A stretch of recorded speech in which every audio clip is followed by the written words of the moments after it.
gazing far into the night. I raise my hand to the fire, but it's no use, 'cause you can't stop it from shining through. It's true, baby, let the light shine through. If you believe it's true, baby, won't you let the light shine through for you, for you, for you, for you, for you, for you, for you,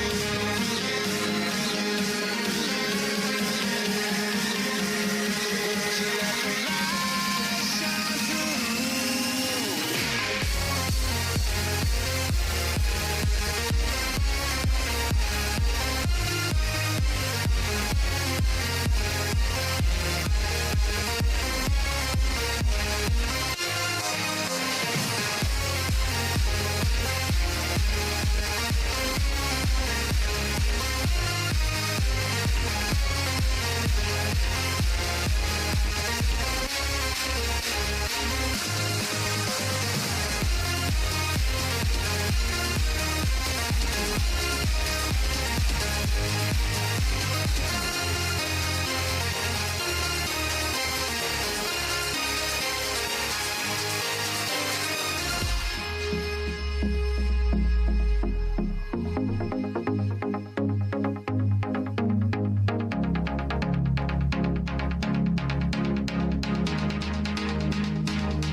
In the sky, gazing far into the night. I raise my hand to the fire, but it's no use, 'cause you can't stop it from shining through.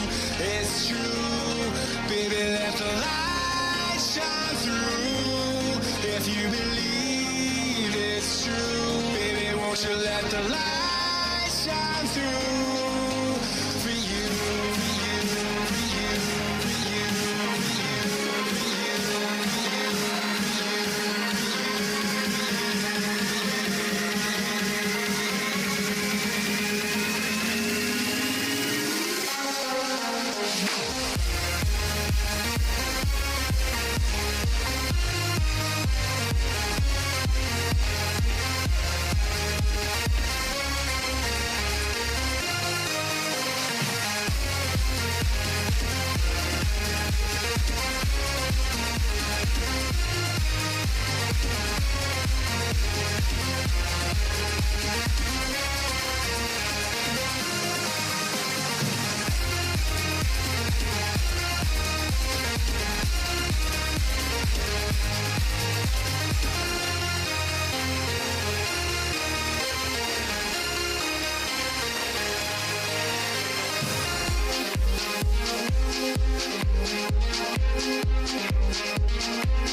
Hello everybody and welcome into the PGR eSports Intimidator Superspeedway Series, making a stop tonight at the high banks of Talladega Superspeedway. Thank you all so much for tuning in.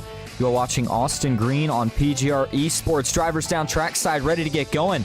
And tonight there's a lot of excitement and a lot of anticipation about some of the new iRacing updates and the car that we are in tonight and the new package that they have brought to the table. So before we get into all that, let's get right down trackside and get into your starting grid here tonight. Taking the pole, it's one of the Jack Shack drivers, Devin Ray, puts down a 51.8. Garrett Maines will roll off to his outside in second. Then it's Matthew Baker for NBG Motorsports back in third. Trevor Osranoff will start just a row behind his teammate. He is in fourth. Logan York, after making a return this Monday to the Money Racing scene, he starts back in fifth. Cody Nagel sixth with Vicente Guerrero in seventh. Ethan Eckert in eighth. Michael Triscaro, series owner, starts in ninth. And then Evan Carlbon for OSM. He rounds out your top 10. Moving on back to row number 6, it's Joe Herta for the Jack Shack alongside Landon Velicky. Brian Hennings for VRX Simulator starts in 13th. Jeff Merck in 14th. Jared Haynes back in 15th with Corey Cook in 16th.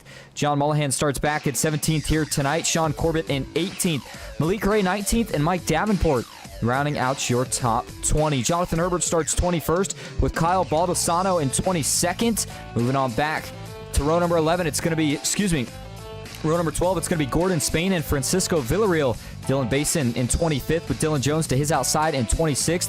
Joey Masazwij, and I apologize, I'm sure I butchered his last name. If you know how to say it, please let me know. Kyler Wynn, 28th. Daniel Eberhard in 29th. And Joshua McCullough in 30th. Ken McCullough Jr., one of the veterans from McCullough Motorsports, rounds out the field tonight.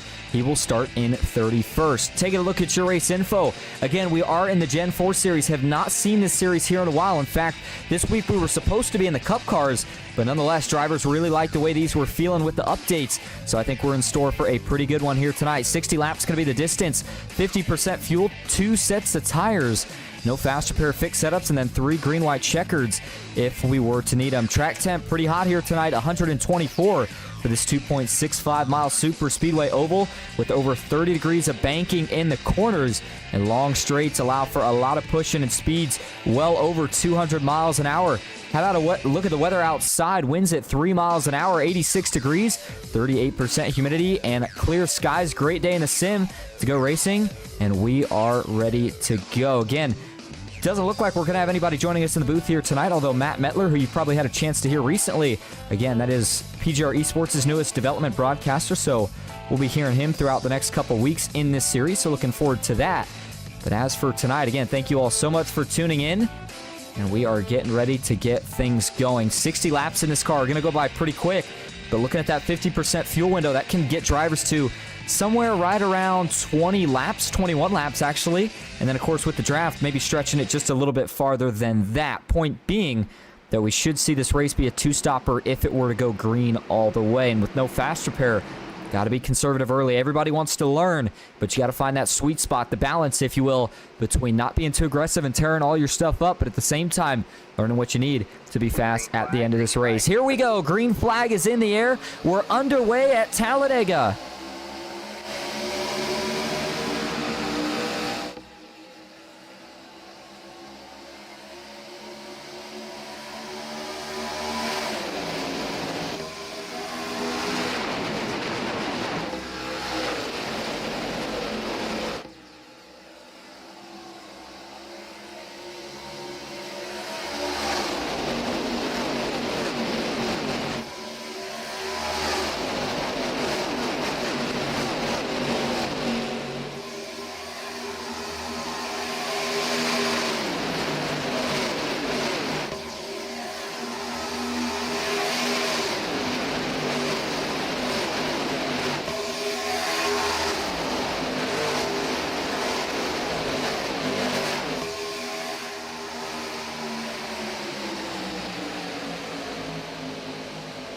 Field rockets across the start-finish line at over 200 miles an hour as they now work their way up the banking into turn number 1. Devin Ray right now at the point in that 2 car just behind him. The 95 of Matthew Baker doing all the pushing. Garrett Maines on the outside. He's got some help from the Jack Shack driver of Trevor Osranoff. And they stay 2x2 formation up front. But what's really interesting to me is how much separation we have got here early. Look at the gap between the entirety of this field. In fact, we've already got a second group getting formed up that could be in danger of losing touch with your leaders right here. And that group right now is being led by Sean Corbett in the 45. He currently sits just about half a second back, so he'll tag on and extend and bring everybody else with him. But there's a little bit of a third group that still has some work to do. That's being led by Daniel Eberhard, and he currently sits just about a second to 1.2 seconds back. Actually, that's Dylan Jones leading that group. Eberhard pushing, and so it looks like they will be able to catch back up here, at least relatively quickly. Back up front, though, no third lane just yet. The biggest difference that I heard here tonight pre-race, the drivers were expecting to see, was a lot more pushing in these cars than you used to be able to do. Now again, what makes these cars so much different than anything else we see is that pointy nose that you can see on the front of every single one of these race cars. That used to have a tendency to really lift these cars up off the ground when you got to pushing in. The best way to counter that was to just kind of get a guy offset left, which, normally I know we say try to avoid. You don't want to do that, but in these cars, you certainly did. But now, at least from what we've heard, a lot more pushing able to be done. Not sure if that means in the corners yet or not. We'll find out as we're going to hop on board here early with one of the drivers carrying an onboard camera for us. And this is the onboard shot for Trevor Oswernoth, one of the Jack Shack drivers. And boy, you know what else you hear right there is a lot of tire wear as he gets that car set going into the corner. You can hear that right front really scrubbing, and I think that could be potentially an issue here as this race goes on, because if it stays green long enough, you figure during that first stop, 20 laps of fuel, you get 2 tires, but that's about it. Probably don't have time to take 4, at least not if you want to stick with the leaders. So we'll see what everybody decides to do, but I think you really got to be careful here with tire wear.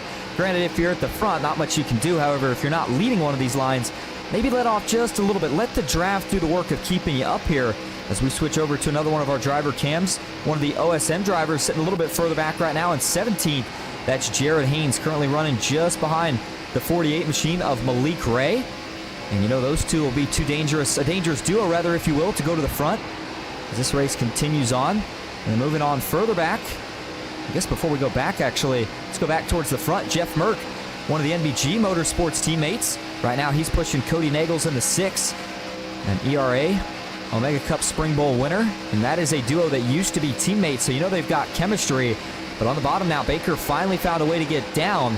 And as a result, this kind of started to get us in a bit of a gridlock formation, if you will, but still 2x2, leaving that third lane well available if anybody dares to try to go out there and take it. And then last but certainly not least is the OSM driver of Evan Carlbahn, carrying an onboard view for us here tonight as he runs on the inside.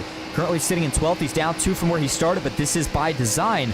Right now, he's okay with just sitting back. Again, he's got a teammate in Jared Haynes not too far behind him as he runs right now. So if he wants to go to the front, watch for him to get locked up with that 7 car and try to make his way forward. All right, back to the camera views we go as they're still 2x2 up front. But this outside line, to my surprise, and probably to much surprise, is not really hanging on as strong as a lot of people would have expected. Right there, you just saw Joe Herta make the move to jump to the inside. He wants to get in what's kind of developing a long single-file line, as it seems like everybody right now is in a race to get to the bottom of the racetrack. Still got a few up top, though, trying to make something work. And I've got my eye on a couple of them here, some of the drivers that have been on the move, if you will. Joe Herta, he's up a spot, but right now it's Corey Cook making his first start here tonight in the PGR Intimidator Superspeedway Series. And right now he has got a fantastic run going in that 000 car. Again, he continues to get himself further and further towards the front. And I mean, really, if you're anywhere in these top 3 rows, you've got a chance at it.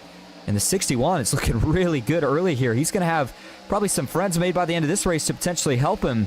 And there's the 0-2 of Logan York, talked about after being on a ban for quite some time. Was able to return this week to the money racing scene, and didn't take him long to get a finishing position in the money. Tuesday Night Thunder. And he's looking to see if he can repeat tonight with a good payout position. By the way, this is a little bit of a smaller field. Now, in general, not really. I mean, 30 cars is plenty of strong enough field at a super speedway, but by PGR standards, a little bit less than what we've seen in previous weeks where, we've been hanging right around the 40 to 45 range. But I think that's a result of, football starting and a couple other things. But I think the point I'm trying to make here is a smaller field sometimes, it can lead to better racing, believe it or not. And I think we're going to see a lot of that here tonight. You've got the best of the best. They still made sure to make their way into this race. And you've got about 10 cars less than usual, which again, can make those big wrecks a little bit smaller and can make the pit cycles a little bit cleaner. And makes the drivers fighting for payout positions get a little bit better of a chance at it. Mike Davenport out here tonight. Again, the Gen 4 car is a car we don't see much. In fact, for Mike Davenport, this is something that he's not necessarily used to as much as a lot of the other drivers, in the sense of he's got himself a championship in the little guy series, but they didn't run this car. So he's out here trying to make something happen tonight. He's already up 8 positions from where he started, and he's looking for more, as guess who has also now made their way towards the front? John Mullihan, one of the McCullough Motorsports drivers. He's running in the 00 here tonight. And then Kyler Wynn, 2024 PGR 500 champ. Right now, he sits on the inside. You can see Dylan Jones, Daniel Eberhardt trying to get some momentum rolling up top. But, man, from everything I've seen so far with the track temp this hot as well, maybe I should hold what I was going to say, because look at this. Garrett Maines has got buried, and here we go. They're going to get that third lane going. Matthew Baker and a couple others are going to step out, but leading the line, that's going to be the 6 of Devin Ray not the 6 of Devin Ray on the outside. That's actually going to be, is that Jeff Merck? Or is that Cody Nagels? I think that's Jeff Merck trying to get a lead up here on the outside. Again, different paint schemes than we're used to seeing, but sure enough, up top, leading the way, it is the 6 of Jeff Merck, as he currently is getting a push from the 02 of Logan York, the 95 of Matthew Baker there as well. And look at that 3-car tandem. All 3 of those cars were locked bumpers pushing through the corners, and now Logan York's going to get a little bit risky. You saw how close he was creeping to the back bumper of that 6 car. He's trying to see if he could give him enough of a push to get him clear before he had to bail out. Couldn't make it happen, but again, drivers will get more and more aggressive as this race goes on. Right now, everybody's still getting a feel for what these cars can do, as there goes Devin Ray, top to bottom, as he'll now take over the lead on the inside, and that lines him up with at least one of his Jack Shack teammates, Trevor Oswinoff. Now they're just looking for the one of Joe Herta, who currently runs about 4th or 5th in that middle line. Here comes Cody Nagels as the top now starts to disintegrate. Matthew Baker had to duck to the middle on his teammate Jeff Merck. Merck will fall back. He'll get a chance to cool and regroup. And that's the other big story here tonight, is how do these cars handle this hot track temp, not only for grip, tire wear, and handling, but also in terms of trying to manage temps. How quick do these cars get hot, and how easy are they to cool down? That's going to be a pretty big question. Right now, we're not exactly sure. Have to wait until this race continues to go on to get a better idea. But as we see the hands right now for Logan York, look at just how much he has to work that steering wheel, even down the straightaways, but especially as they get into the corner here, as he's trying to stay as close as he can to Cody Nagels without actually hitting him, as he doesn't want to get him offset. Further back, Jeff Merck finally was able to find a spot in line, so he'll duck in. Just a few spots behind him, Brian Hennings in the number 74 here tonight for VRX Simulators. He's trying to make his way further towards the front. Kyler Wynn now up 12 from where he started as the 48 is going to jump to the outside. That's Malik Ray. These two are teammates. And if you see them jumping out, it might be time to go to the front. Watch for that duo, the 48 and 88 tandem in the middle of the track. The 82, excuse me, but I think we got Jimmy Johnson out here, and instead it's Malik Ray. As Garrett Maines is now going to move back to the high side towards the middle. Davenport, and man, Jeff Merck, I don't want to say he got bullied out of the way. Oh, there we go. The first wreck of the night. Davenport's going to lose it. Back into the outside wall he goes. Up the track. John Mullihan's in it. Further back, we got 2 more, and a big hit for the 00 on the bottom of the racetrack. Dylan Jones gets involved. He had nowhere to go. Just in front, one of the Hyper Motorsports drivers, that's Sean Corbett. He has damage as well. Caution is out for the first time here tonight, as we were just a 5th of the way through this race. 12 of 60 complete. It'll be 13 as they cross the line under yellow. Well, let's go back and take a look here at what sparked this one. We'll go to the chopper view first, as this started right around Mike Davenport, who was having a good run up to this point. But then something goes wrong here, and it involved quite a bit of innocent drivers that really had no part of this initially, but of course just had nowhere to go. So watch Mike Davenport here in the 55. And it was actually just around where I was getting ready to say Jeff Merck, not necessarily getting bullied here, but he kind of just keeps ending up in these awkward positions where he's, in this case, he's kind of the third lane, but not really, because Davenport's still out there. But at the same time, Malik's on his inside, so he doesn't have a choice. And I think for Davenport here, oh, it's a brief checkup. Oh, man, it's just the slightest checkup. You see the fire out of the pipes for Garrett Maines and a couple others. In that brief checkup, Davenport just burps out of the throttle ever so slightly, but Merck is running so close that he's going to hit him. And if he just taps him, it's probably okay. The problem here is that with the way they're kind of set up 3 wide behind the 55, that has Merck offset to the right of Mike Davenport. And so when he hits him right here, watch what it does to that race car.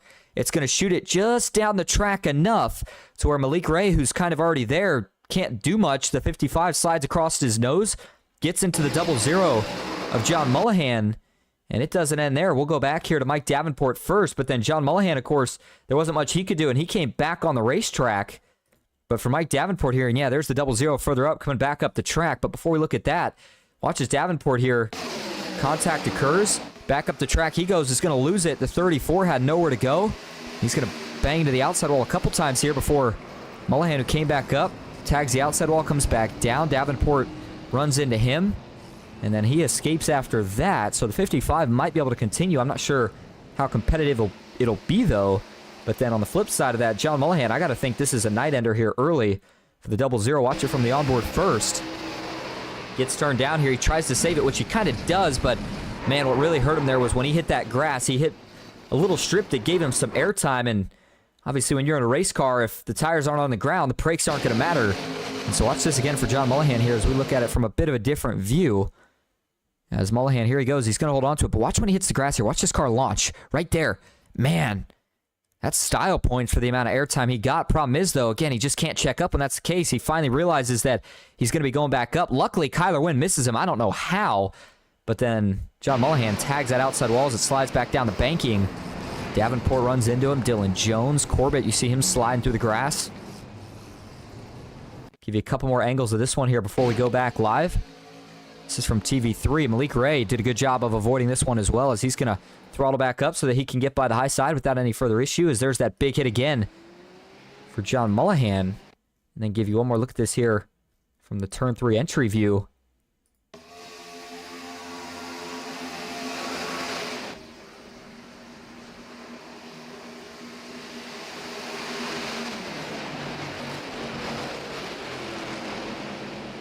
And so a wreck that collects about 3 or 4 of them here, with just 14 of 60 laps now complete. As we go back up front, lights are still on the pace car, but it is Devin Ray being scored as the leader, Trevor Oswinoth in second. Cody Nagels right now being scored in third. Just behind them, Ethan Eckert in the 18. Boy, he's had a good run. Haven't mentioned him yet so far tonight, but I've sure as heck seen that car quite a bit at the front of this field so far. Logan York in 5th, Matthew Baker 6th.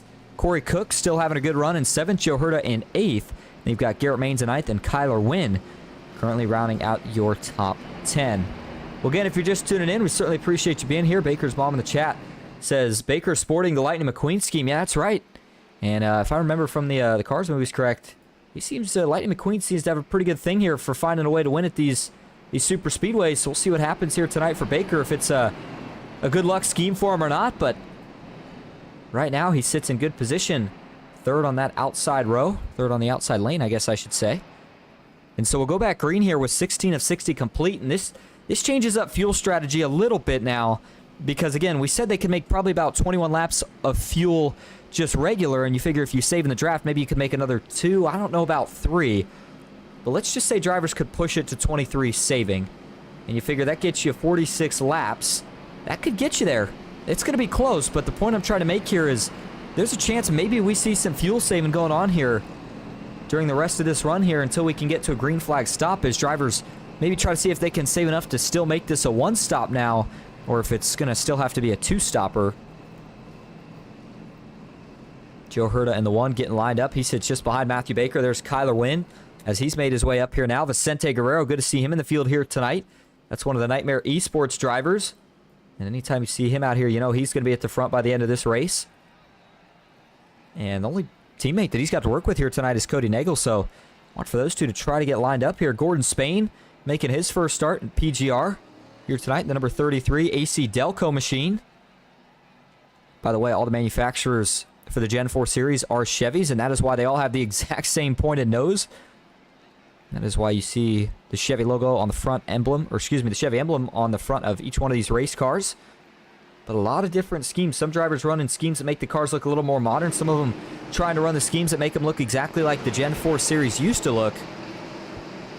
But either way, a lot of pushing so far, a lot of shoving, but that wreck did not take out a lot of them. But no fast pair here tonight, so for Mullahan and Jones. Mullahan's out, Jones a lap down. Here we go, green flag is back in the air. It's a good restart for Devin Ray in the 2, as Cody Nagels tries to match him on the outside. Oswinoth is also going to get a pretty good jump.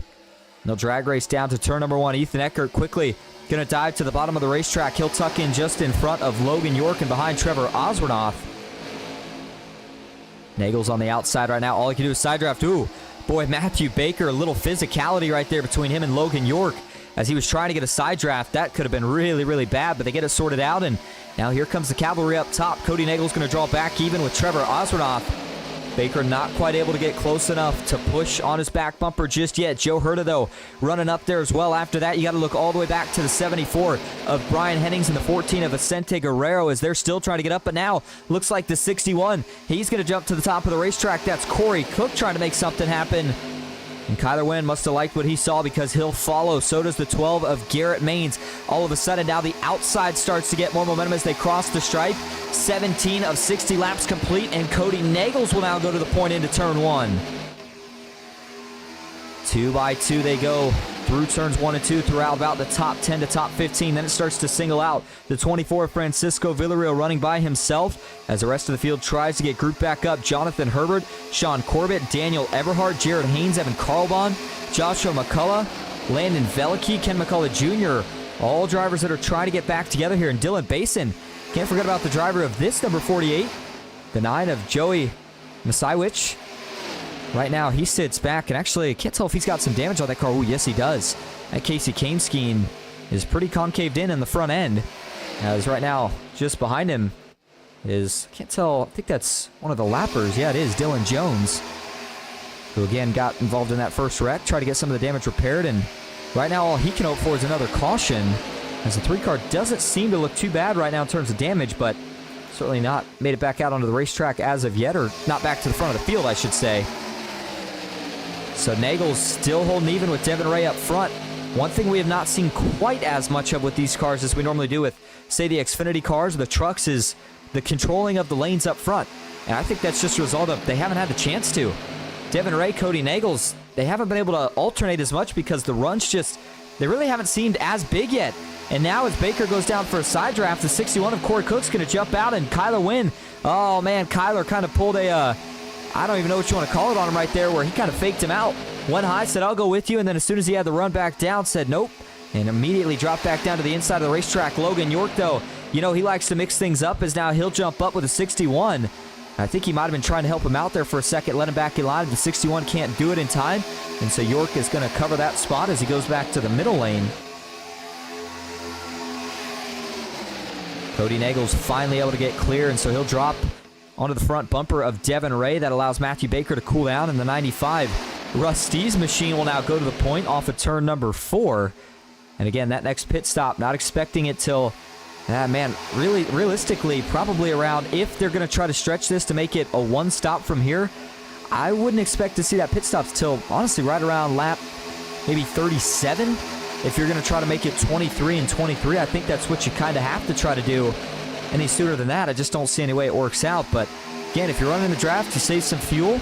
And if these guys are going to try to make this a 2-stopper still, well, then that throws some strategy into the mix as Cody Nagels decides to go from lead pusher in the middle to leader up top. Big run is Logan York. Can he get to 6 clear? Yes, he does. Cody Nagels gets clear in the middle. Not going to drop down. Oh, him and Osroff both go at the same time. Stack it up. There they go. Logan York's going to go around into 3. He collects the 61. More cars get involved down low as the 45 of Corbett's in this one again. Francisco Villarreal, he had nowhere to go. He gets some damage. As they get back rolling, that's the 22 of Kyle Baldessano. And that race car is junk right now. He's going to have to get a lot of damage repaired before he's even going to have a chance to get back out here. And oh man, the aggression worked out for so long, but then right there, I mean, we could see that one kind of what it was as it happened live. That was the definition of 2 drivers fighting for the same piece of real estate.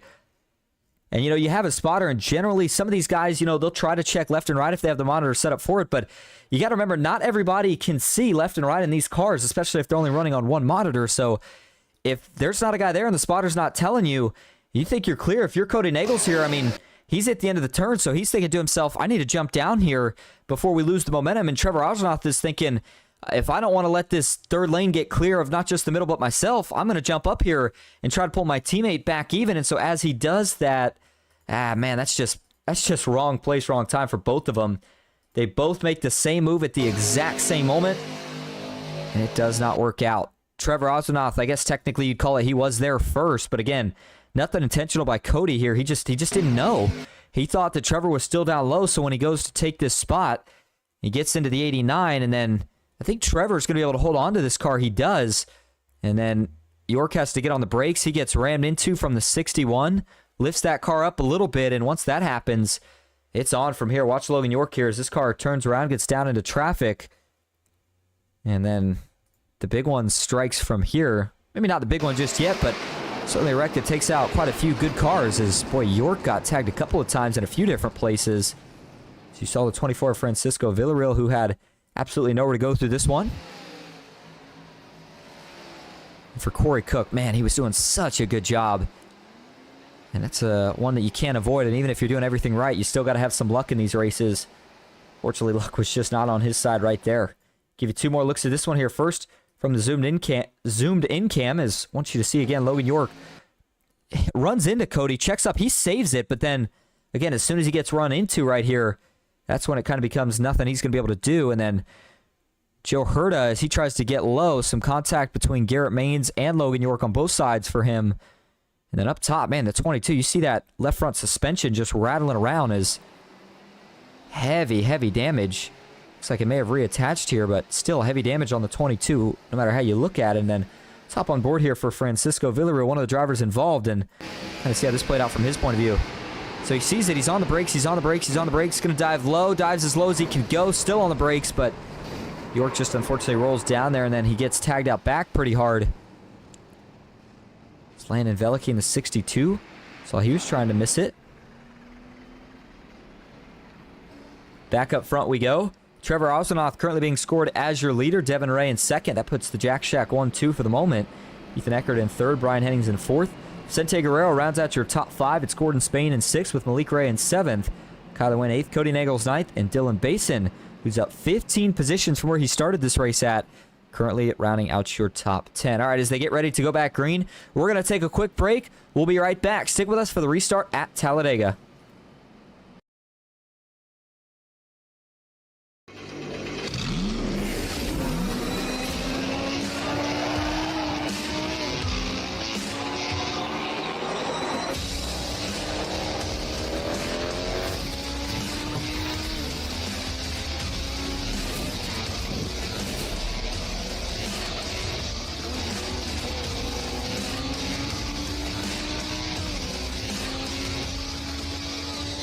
I played a couple of simulators, and this was like very responsive.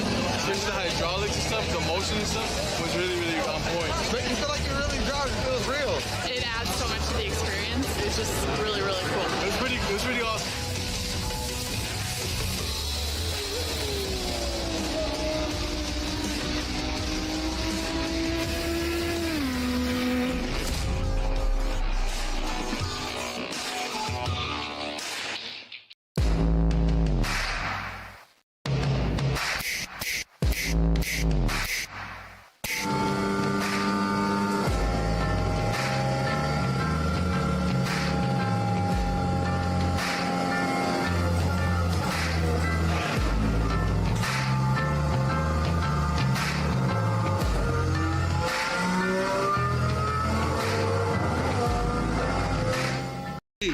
Have created our own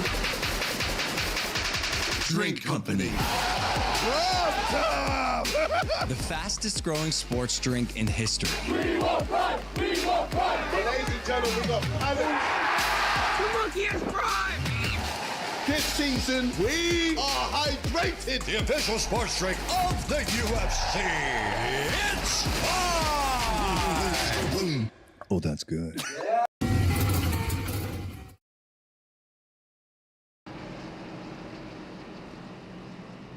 Welcome back to Talladega Superspeedway with the PGR eSports' Intimidator Superspeedway making their stop in the Gen 4 series here tonight.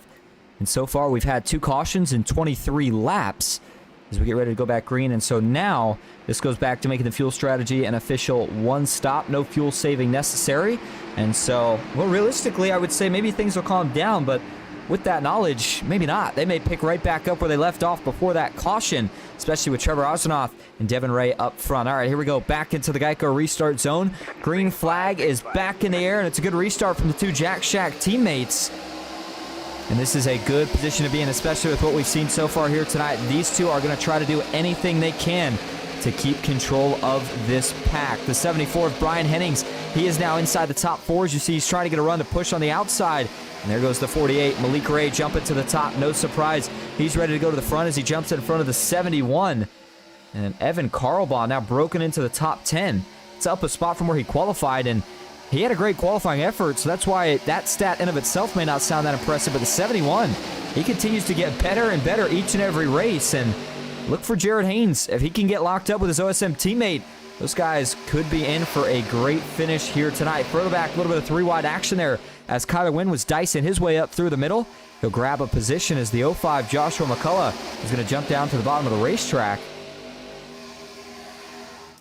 And further up we go here. Yeah, Joshua McCullough, by the way, in the 05. Looks like he's got, I was trying to figure out, thought for a minute maybe he had the Ricky Bobby Cougar skin on the front, but Cougar's paint scheme, whatever you want to call it, but doesn't look like he does.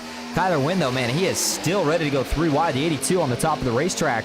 All he needs is some help to really get that lane going. Unfortunately, he's not getting any right now, so he'll stay up there here for a little bit, but eventually he's going to fade if nobody else commits up top.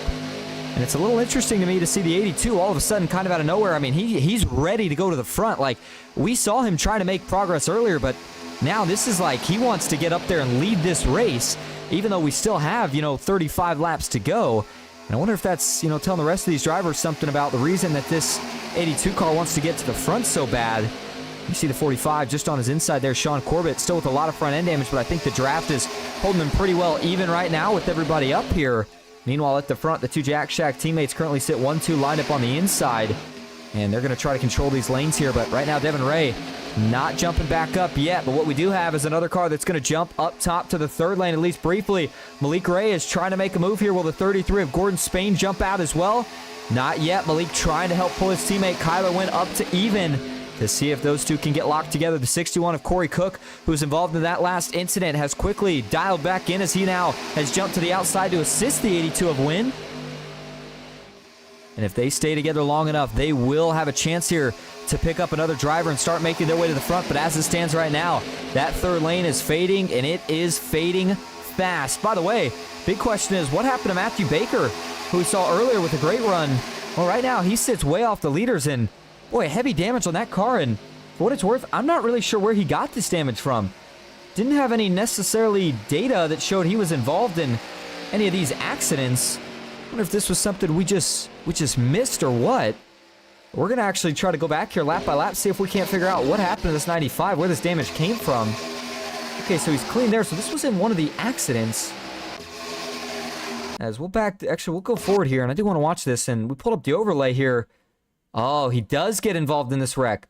The one where we saw, I thought everybody was okay out front, but it looks like the 33 of Gordon Spain actually had some trouble here, which is going to lead to, as he comes up, he gets into Matthew Baker, and then that sends Matthew Baker up into the outside wall. Man, that's a pretty hard shot for the 95 there.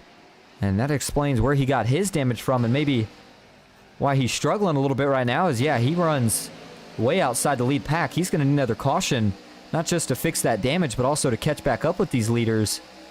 As we do have some spread there. You saw it briefly on the track map, but how about the dashboard speeds? Look at this, down the back straightaway, 202 miles an hour, 203, as they work into turn 3 for Devin Ray. And again, track temp at 125 degrees, so plenty hot enough to play an effect on the handling. How about up top, though? Malik Ray in the 48, able to get clear as the lead car in the middle, but still looking to see if he can get his teammate Kyler Wynn up here with him. Kyler still up top in the 3rd lane. It was just 2, but now it's about to be 3, as here comes Jeff Merck in the 6. 29 of 60 laps now complete. Again, that final pit stop, we'll say the window in general should open right around lap 40. Question is, how far do you go? I think you could take this fuel run, though, all the way to about lap 43. And so we'll see if drivers run it out. I would probably assume that they would. And if they do indeed do that, I don't know if we'll see anything too crazy, but still 3 wide as they race down the Alabama gang back straightaway. The 9 up top, that's one of the lappers, one of the drivers getting lapped, if you will. Actually, it is not. Never mind. That's the 9 of Joey, who looks like he's up 11 spots from where he started.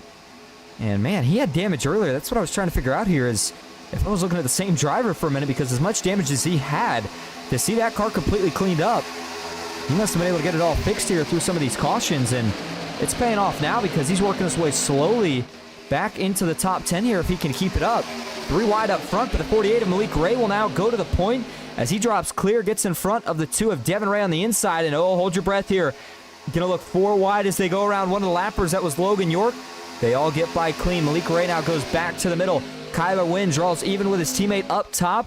Into turn 3, though, the 2 Jack Shack drivers, Trevor Osenoff and Devin Ray, trying to keep each other up front. Trevor doing the pushing, Devin doing the leading, as Ethan Eckert, Joe Herta sitting on the bottom as well. And part of me almost wonders if maybe that 18 of Ethan Eckert is potentially working with the Jack Shack here tonight.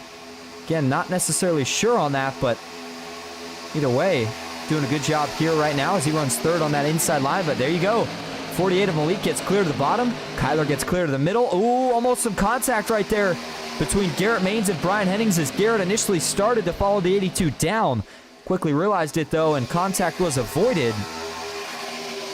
And that's the exact reason that you saw Malik jump down right there, is because he knew that Kyler had enough of a run to get clear to the middle.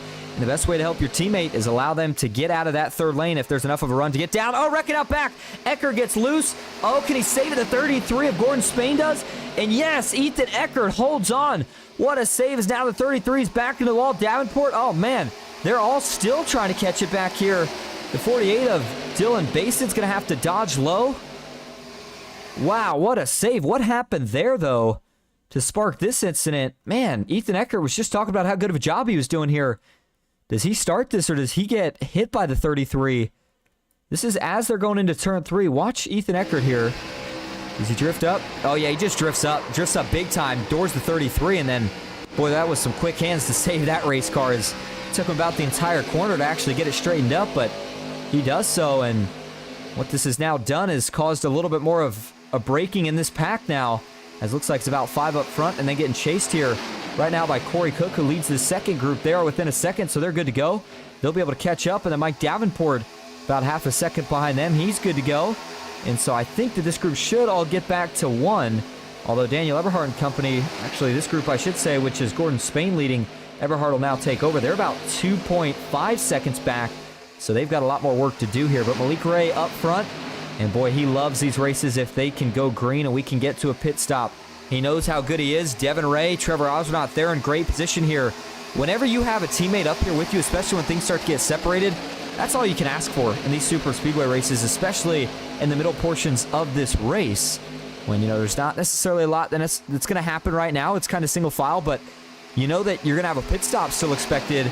And so if you can get lined up with your teammates, you know it's going to pay dividends. Still 2x2 though now, as a couple of these packs have managed to regroup back into one bigger group.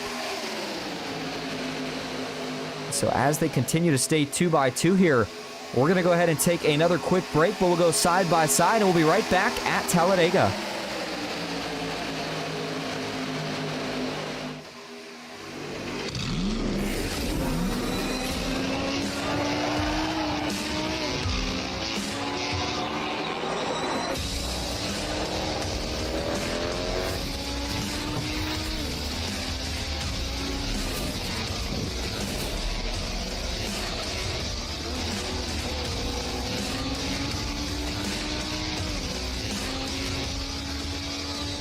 I played a couple of simulators, and this was like very responsive. Especially the hydraulics and stuff, the motion and stuff was really, really on point. Make you feel like you're really driving. It feels real. It adds so much to the experience. It's just really, really cool. It was really awesome.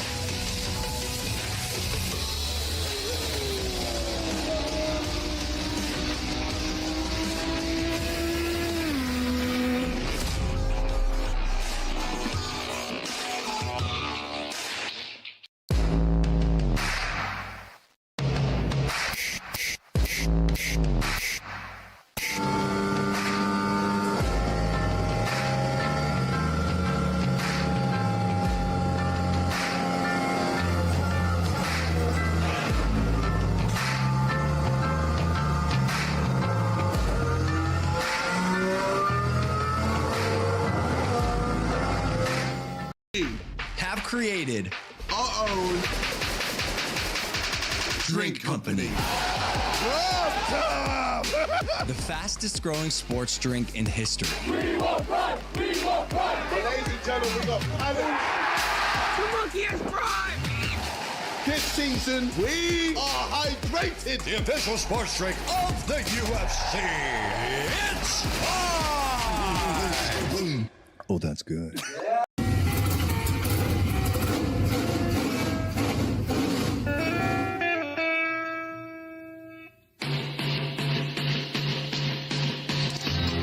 Green flag is in the air. We are racing.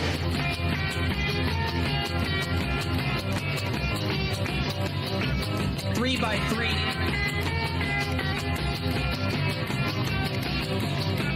Almost no trouble. Around goes Alex Hill. On into the outside wall goes Hill. They're wrecking big time out back. We're not going to throw a caution.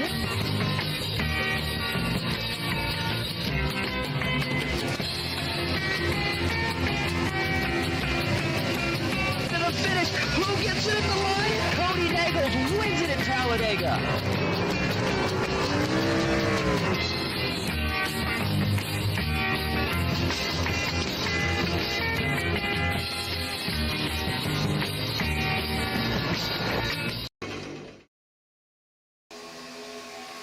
Welcome back to Talladega Superspeedway. Just briefly before we go back to full screen, did want to show everybody what the posted payouts were looking like here tonight. Again, these are going to be probably a little bit smaller here tonight as we didn't quite get to 45 entries, but you get the general idea. Top 6 payout quite a bit to the winner and goes down slowly from there all the way back to 6th.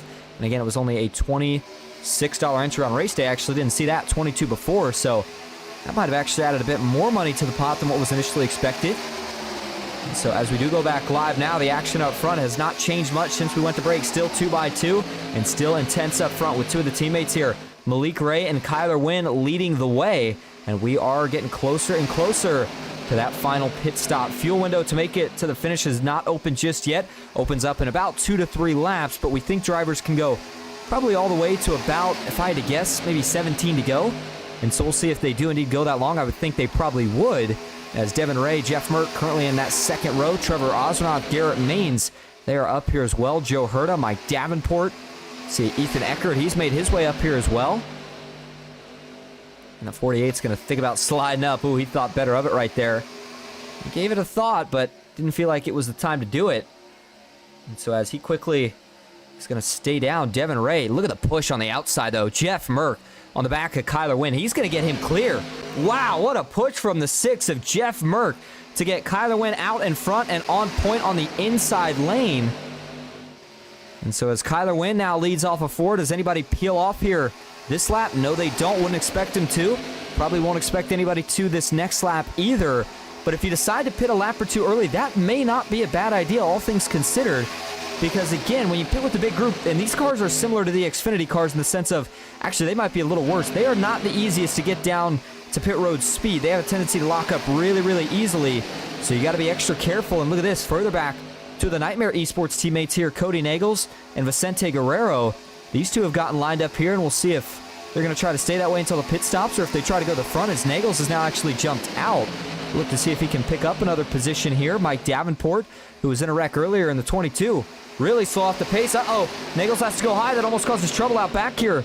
They all save it. Yes, they do. Man, what a close call that was as they were going around the 22 car of Baldessano. Man, oh man. Well, that was a hold your breath moment back in the middle portions of the field, but up front, they're still 2x2. They're going to have to get single file before they want to pit, but Garrett Maines and Jeff Merck not content to try to do that just yet. 61 of Corey Cook trying to get up there, but he's not going to. Wouldn't be shocked if he files in line, or maybe he does stay committed out here for the rest of this lap to see if he can get back up there and try to help this 6 car in the 12 of Maines. And for Jeff Merck right now, this is kind of a make or break bet here when you're getting close to that final pit stop, where you're just trying to see if you can get clear to that front and lead everybody in. If you can't, well, the gamble didn't pay off, and you're going to probably have to go pretty far to the back before somebody lets you in. So Kyler Wynn, Malik, two teammates, they like where they are. You know they're not going to give it up easy here. And the fuel window, by the way, is officially open. When they pit now for fuel, assuming they fill it up all the way, they will be good to make it at least to the finish. Overtimes is a different story. However, again, they will be good to make it the rest of the laps in this race right now. Nagels fell back after that close call here. He's trying to hold on. Looks like he's also trying to potentially pick up Evan Karlbahn, Daniel Eberhardt and company, which looks like to be Landon Velicky, along with the 89 of Jared Haynes. They have not really made much progress back to the front yet. Ken McCullough Jr. is also in that group. And so they are still in desperate need of a caution right now to have a chance at the end of this thing. Brian Hennings in the 74. You see he's on the inside as Eckert gets in line. Davenport does as well. And looks like more of them are going to shuffle in now as that's Joe Herta. And look at that. Jeff Murkey did get clear to the front off the push by Garrett Maines. Garrett going to stay up here. He's hoping that maybe he can get the same luxury here from the 61.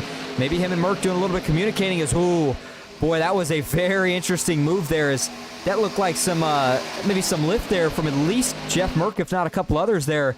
And Kyler Wynn and Malik Ray to let those two down. Sometimes when we see that, it doesn't always end well, but it seemed like they were all coordinated enough there to let it happen. And so now everybody is lined up single file, and pit stops I would expect to be either this lap or next lap. As again, we are hitting that 17 lap to go mark this time around. Maybe they go one more from all the drafting, but I don't know. I think they're going to pit this time, and you have got to be perfect. Don't speed, don't get run into, don't run into anybody else, and make sure that you've got the right things on. I would expect this to be just fuel if you have enough time, maybe 2 tires, maybe less. That's about it. Here we go off of 4. Final pit stops underway. Garrett Maines is going to lead him in as, boy, he dives it in pretty deep. A couple others here. The 61, Corey Cook hooking it in. Oh, and look at that. Garrett Maines overcooked it. He had to bail. He realized it. The 12 will stay on. He doesn't want the penalty, but, man, that's going to really hurt Garrett Maines' chances. Joe Herta made it in okay, as did Vicente Guerrero, Mike Davenport, Evan Carlbon, Francisco Villarreal, Jeff Merck. Looks like Joey's in, along with Daniel Eberhardt, Ken McCullough Jr. A lot of drivers in here with this first round of pit stops, but that was a pretty big mistake there from Garrett Maines, and that's going to cost him quite a bit. Jeff Merck showing maybe had a little bit of trouble here as well as the 6. Did he overshoot? Yes, he did. So Garrett realized it and just immediately decided to go back out. Jeff Merck not so lucky. He did loop it around back here as he just got in hot, got into grass, and goes for about a half slide. Back up front, second round of pit stops. Here we go. Lead him in. Watch out. Trevor Osmanoff hot on the brakes, as is the 48 Eckert. Runs into him now. Eckert's going to try to hold on to it. Almost lost it, but he saves it. Further back to the rest of them all getting clean. Looks like they do.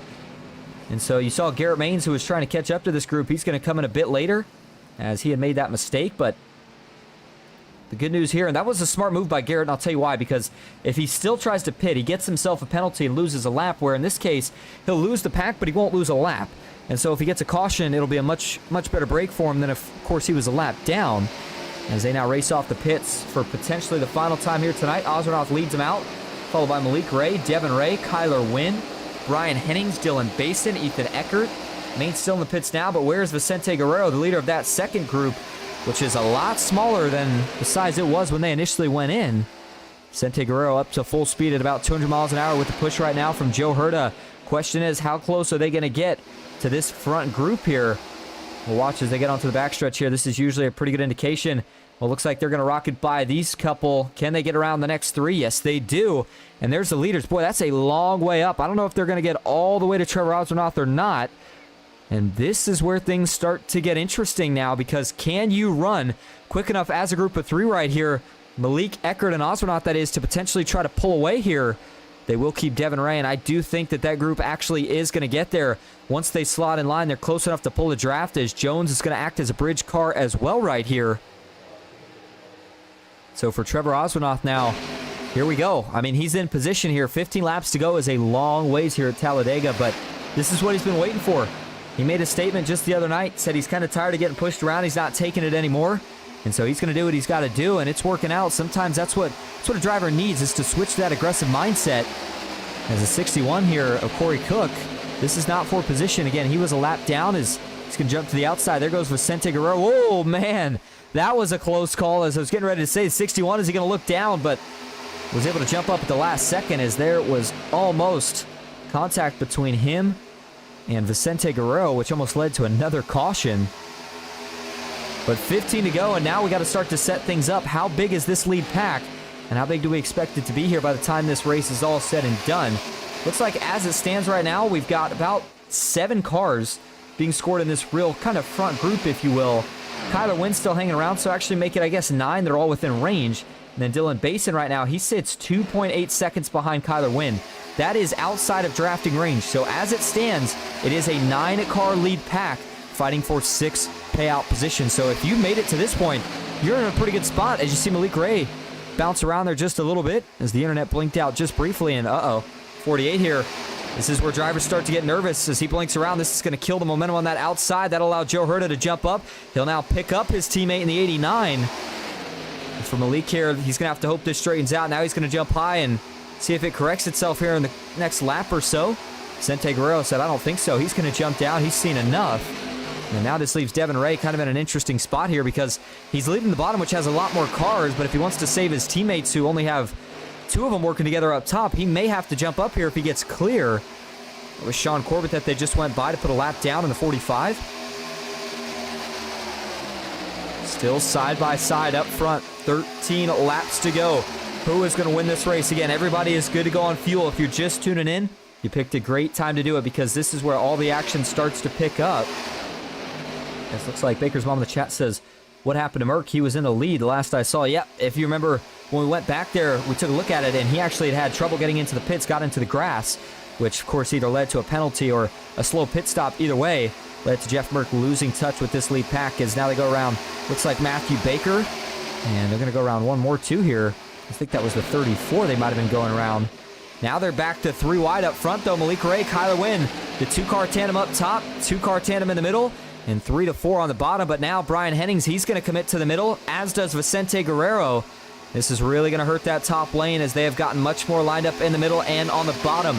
Cody Nagel's trying to push Ozranoff clear, not going to be able to do it.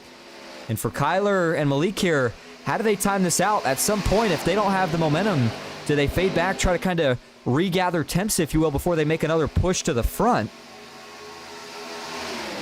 See Joe Herta with a little bit of a scuff on the right side door of that car. Don't think it's anything that's going to affect him out in the lead.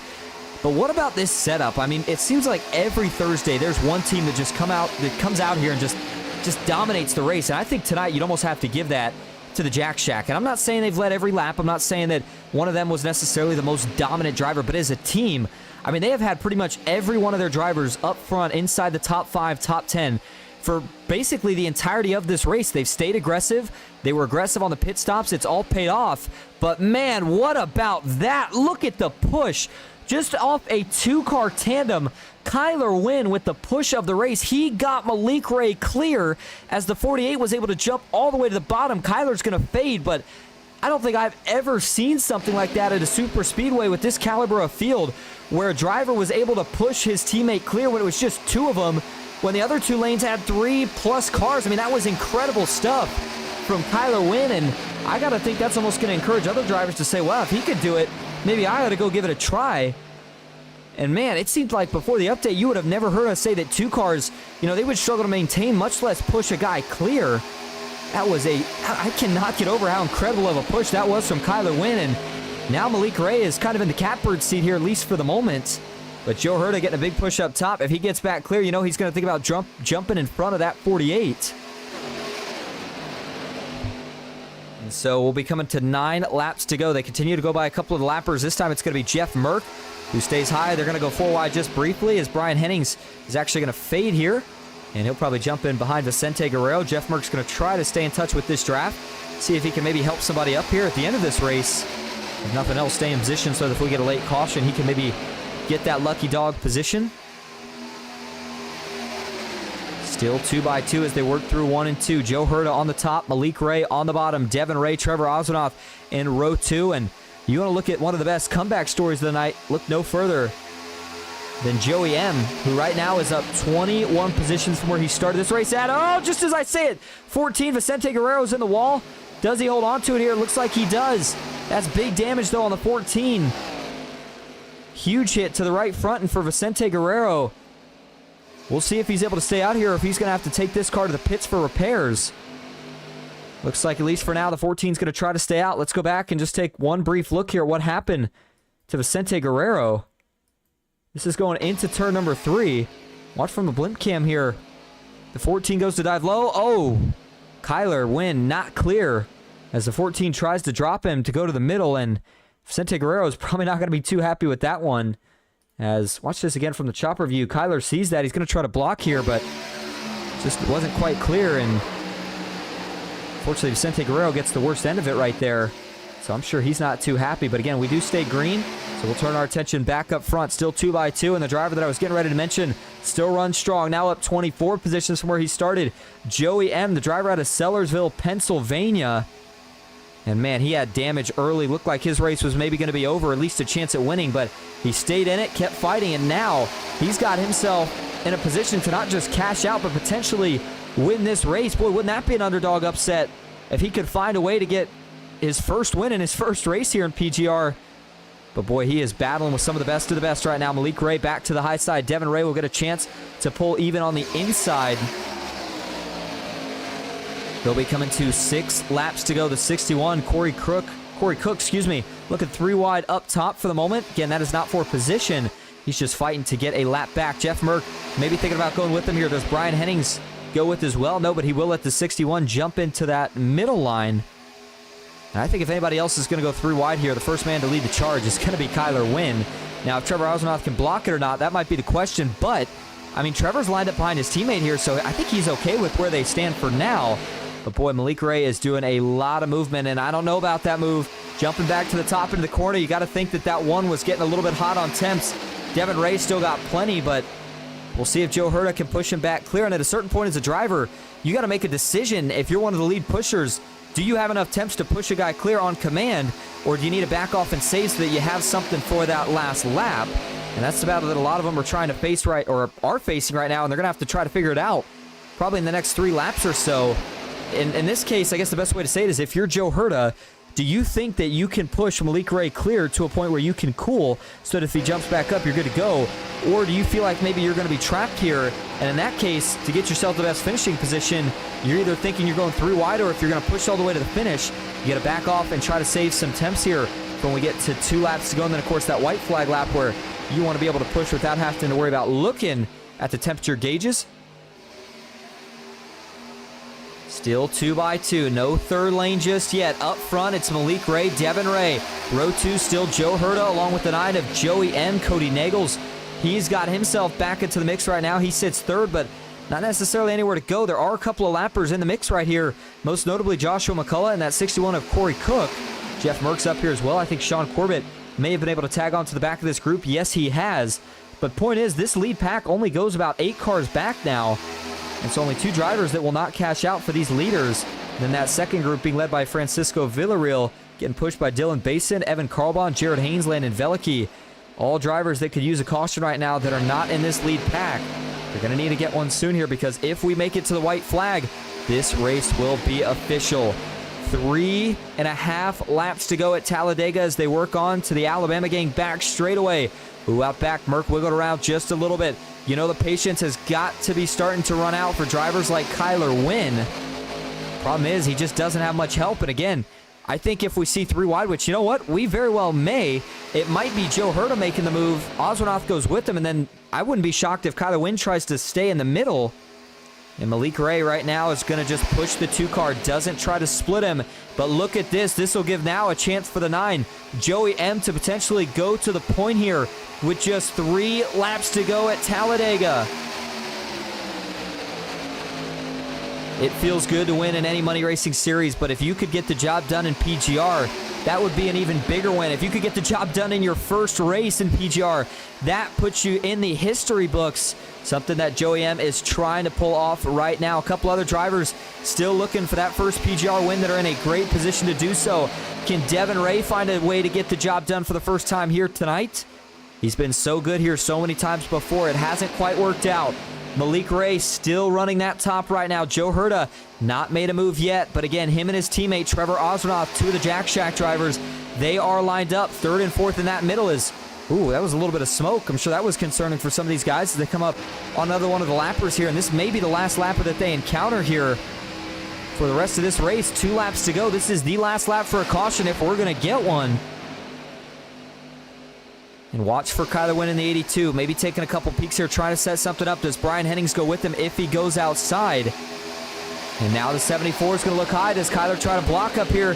He will not. The 6 of Jeff Merck is now going to push the 74 of Brian Hennings. Here comes the top lane as they work into turn number 3. And remember, Brian Hennings is the only driver racing for position. Merck's a lap down. He's just trying to help these guys out at this point. Ooh, man, trouble there. Is not sure if Hennings got too high or what, but now Joshua McCullough's going to go up, try to help this 74 as they race into the tri-oval. Starter has the flag in hand. All right, here we go. White flag is in the air. 1 lap to go at Talladega. Who gets back to the checkered flag first?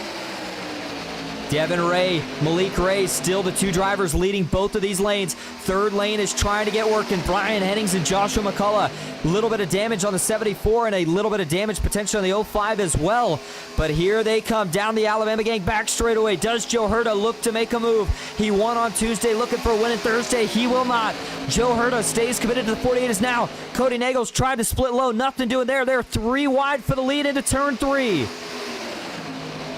Here we go, out of turn 4 for the final time. Brian Hennings gets loose. He may be out of it. Now it's a drag race between the inside and the middle. Malik Ray, does he get clear? Not yet. They're going to wreck out back. They're wrecking out back. Malik does the one get a run. Not yet, he doesn't. Malik Ray is going to get the win.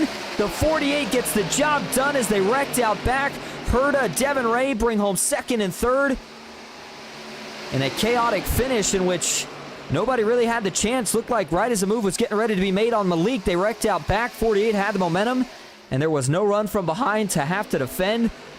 And it is another PGR eSports win for Malik Ray, who is quickly putting himself down in the books as one of the most dominant drivers in the series. We'll have to go back and look at this finish here in just a moment, as Malik Ray is going to bring it down to celebrate. What a win it was. While he does so, let's pull up the results here and take a look at them, and then we'll go back and look at this finish and the crazy one that it was here. And it looked like they kept everything clean. Not sure everything went wrong, so that's why we'll go back and get another view of it. But Malik Ray, he is your winner here tonight at Talladega. Joe Herta brings home a 2nd. Devin Ray in 3rd. Joey M brings home 4th. What a run for him in his first start. Kyler Wynn in 5th. Cody Nagels in 6th. Brian Hennings back in 7th with Dylan Basin in 8th. Evan Carlbon 9th. And Francisco Villarreal rounding out your top 10. Jared Haynes 11th. Landon Veliky in 12th. Garrett Baines finishes in 13th with Ethan Eckert in 14th. Ken McCullough Jr. 15th. Mike Davenport in 16th. Vicente Guerrero finishes in 17th. Trevor Oswanoth in 18th. Rounding out the top 20 tonight is Joshua McCullough and Corey Cook. Jeff Merck finishes 21st. Sean Corbett 22nd. Dylan Jones 23rd. Daniel Eberhardt in 24th. Gordon Spain 25th. Jonathan Herbert 26th. Matthew Baker in 27th with Michael Triscaro in 28th. Logan York 29th. Kyle Baldessano in 30th. And rounding out the field here tonight, it's going to be John Mullihan. He finishes in 31st. All right, well, let's go back here and look at this finish. Malik Ray continues to burn down the house here at Talladega and see exactly where it all went wrong. Again, the finish for the leaders was clean, but out back, something went wrong that wiped out a lot of the momentum that could have potentially contributed to this finish here. All right, let's see here. So we'll go first here to TV3. In fact, no, I take that back. We're going to go to the chopper view first. And, oh, they already started wrecking here. This was, did they get 4 wide? Yes, they did. And so that's potentially where it's all going to start. Go back to the chopper view here, and we go right around Kyler Wynn. You see the 82 sits in that second lane. And then Kyler Wynn sees the opportunity. He's going to go for it. And right as he goes to go up here, Brian Hennings starts to come back down. And you know what? You can't put that one on Kyler. This is one of those things here where if you're Brian Hennings, you can't ride that high in the third lane. Guys will call it out to you. You just can't. Because not only when you do that are you missing the side draft, but also you leave the door open. And, I mean, that's a fair move coming to the line. Kyler sees it. It's a pretty wide open gap here. And right as he goes to go up, Brian Hennings is starting to come back down. It's just hard racing coming to the checkered here. But watch as the 74 starts to get turned here. Oh, he just barely gets into Trevor. But it's when they get into Cody and then Trevor trying to save it, gets back down into the 9. They all wreck out back, and it just kind of kills that momentum up front. The 9 starts blinking, and so now Malik Ray is going to drop low. Devin, assumingly, would probably try to jump behind his teammate if he could, but instead they're stuck side by side as they drag race to the finish. Malik Ray, at this point, he knows he's got it. No run out back, and all the way to the checkered flag. Guess who gets there first? It's the 48 machine of Malik Ray. One more view here from the photo finish cam. As there it is. Margin of victory there for the 48. And he gets it by at least a car length. Very great win here tonight from Malik Ray. All right, we're going to go grab your top 3 in here for interviews. Stick with us. We'll be right back at Talladega.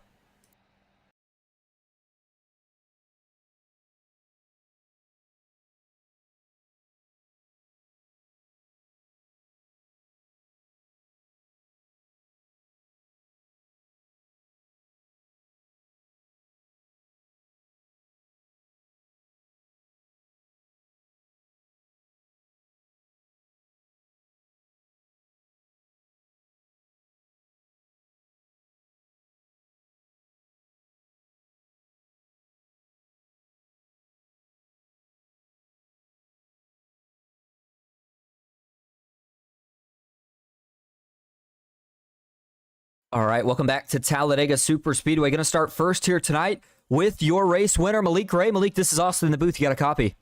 Yes, sir. How you doing, man? Good. Well, man, you collect another win. You're quickly putting yourself in the history books as one of the most winningest drivers in PGR eSports Intimidator Superspeedway Series. But let's get to the action on track here tonight. You get the job done. You grab the win. But what was going through your head those last couple of laps? I mean, no third lane really developed. Were you expecting it to? At the end of the race, yeah. I believe the number 74 was coming on the outside. I think the third lane is always the most dangerous lane at the end of the races, but I was able to use that because I was able to get some help from Kyler. And then after like, he was able to push me by, I was just working with Joe and Devin, and we all managed to get 1, 2, 3. So pretty happy about that. Yeah, it was a great finish. And, as a driver, there's not many chances where you kind of get a certain point where you can just look in your mirror and you know you've got it. What were you thinking there when you saw him start to wreck out back and you jumped to the inside? Did you know that you had it? I didn't know that I had it, but I knew that I had a top 3 as long as I just went down to the bottom, because the guys in second and third, like, they're pretty clean drivers. So, like, I know they're not going to, do anything like crazy in the tri-oval. Absolutely. And I'll tell you what, one of the most impressive things we saw here tonight, and the reason I'm mentioning it to you is because I know we didn't get a chance to talk to Kyler here at the end, was, the push. How did you guys set that up? That is the first time, I think, since I've been broadcasting super speedway racing that I have seen a 2-car tandem push clear of a, 4 versus 5-car tandem on the inside in the middle. Dude, he's nuts, man. He's nuts. Like, he's the best plate racer, like, on the game. And I just learn from him, like, every chance I get. Like, I truly believe that, like, he's like the best. He's the best plate racer on this sim. Certainly does some incredible things. Well, hey, Malik, before we let you head out here tonight to enjoy the winnings, is there anyone you want to thank or shout out?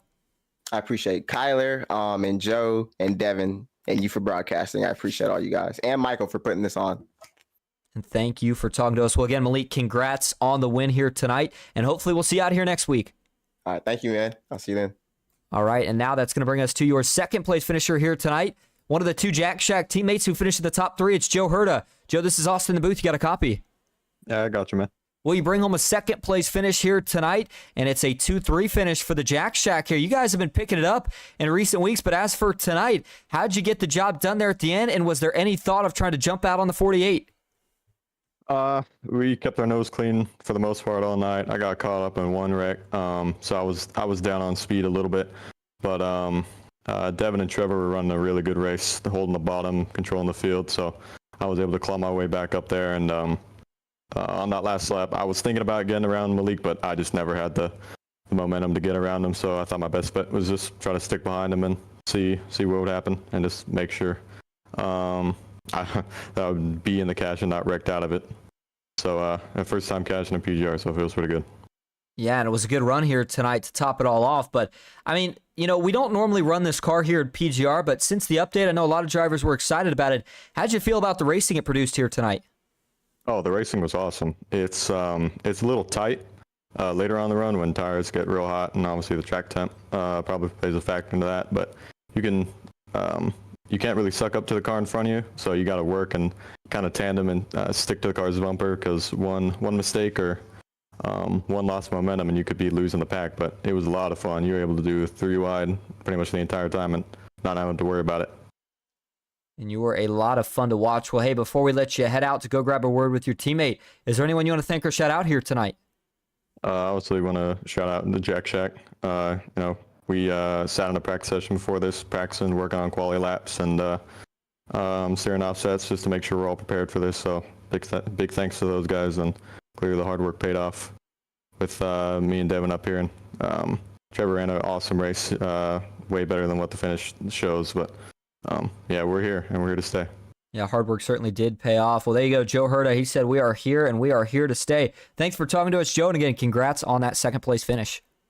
Thank you. All right, now that's going to bring us to your third-place finisher, the last man on the podium here tonight. Another one of the Jack Shack drivers. It's Devin Ray. Devin, this is Austin in the booth. You got a copy? Yes, sir. Well, we just had a chance to talk to your teammate Joe. First thing, well, I guess I should say last thing he said. First thing I want to talk to you about is he said, we're here and we're here to stay. And man, the performance you guys put on tonight certainly shows that. What was it about tonight? I mean, did you come in here with the mindset that you wanted to stay up front all race, or did you kind of decide based off the way the first couple laps went? Honestly, I didn't want to, kind of race at all the way racing has been. But, Trevor told me I had to race, that I was paid. So I was like, well, we'll go out here and give it a shot. Set on pole, and I was like, well, I'm going to the back like I normally do. He's like, nope, stay up here. So, like I said, we played it out the first couple laps, say 10 or so, and then, everybody was giving and taking like we should every time. So we just rode it out and stayed. I mean, I told them, if Malik had dropped back in front of me and him and Trevor was able to lead the outside, I was cool with that. I was going to push and just stay where I was at. Well, it pans out pretty good for at least two of your teammates here tonight, or I guess I should say yourself and one other teammate. But, at the end there was a couple chances, the way a couple things set up. Was there any thought of trying to, make something happen there with Joe towards the end? Was there any way you guys could have gotten anything sorted out? Yeah, I was looking at that with him once they wrecked and everything, and I was like, damn, I wanted to lift to get back behind him and try to give it, but I don't think we would have had enough momentum to get around Malik regardless. Well, either way, again, it still works out pretty good for you here tonight as you bring home a third-place finish. So before we let you head out, is there anyone you want to thank or shout out? Yes, sir. Joe and Trev. Chris Walker couldn't be with us tonight out of JSR. We'll have another one join us soon, I do believe. And my lovely wife sitting over here allowing me to play this video game with you guys and, broadcast. It was great as usual. Thank you for talking to us. Well, Devin, again, congrats on the third-place finish, and hopefully we'll see you out here again soon. Yes, sir. Appreciate it. All right, well, that is going to wrap up our coverage here tonight. Man, what a race it was. I agree. These cars did not disappoint. Hope to see them more in the future. And don't quote me on this, but I believe next week might be the week that we head to Michigan for the first time in PGR eSports history. We'll have updates on that. But, man, does not disappoint. The winner, Malik Ray, shouldn't be surprised there. He continues to show he is meant to be here, and he knows how to get the job done. But overall, again, thank you all so much for tuning in here tonight. As always, I hope you enjoyed. That's it for me, Austin Green, here on PGR Esports. And until next time, have a good night.